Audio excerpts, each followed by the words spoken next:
always hated the idea of me doing this. So when Dan asked me last time, I said, absolutely not. Only joking. I said, thanks, mate, but no thanks.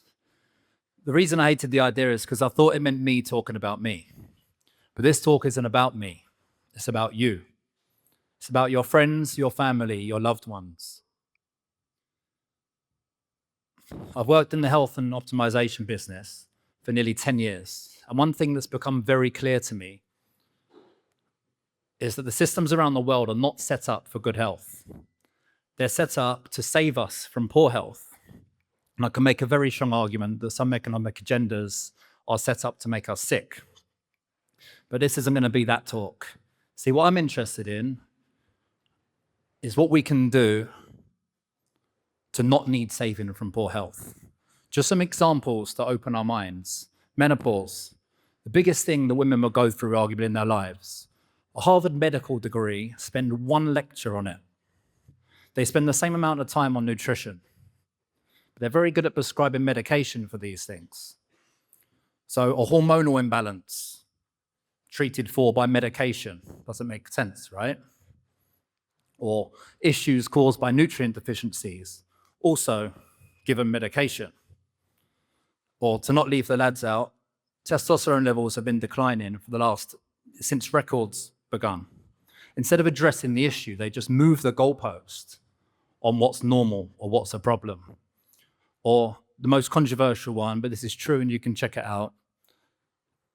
The three companies that make the most money from treating skin cancer are also the three companies that make the most from selling sun cream. And we're meant to believe that there's not a motive to make sun cream ineffective.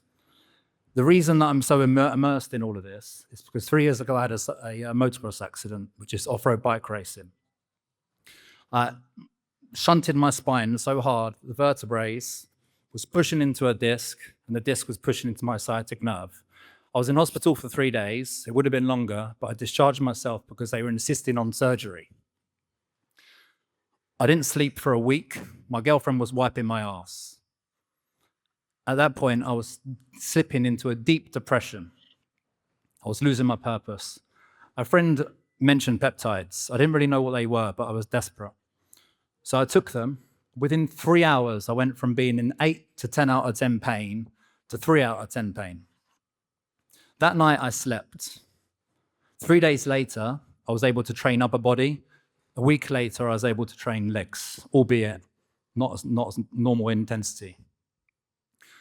The people all around the world are in pain. Signing on, not able to work, signing on to state benefits, not able to run around with their kids, and they're not aware of the things that we have available to us. So this isn't a everyone should go and do all peptides talk. This is an awareness talk.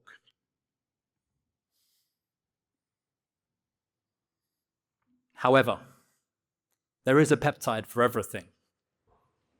And if anyone's not aware, all peptides do is they send a signal to the body to tell the body to do something it can already do.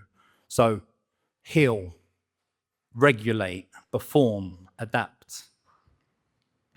The body can already do all of these things. We're just telling it to do it faster.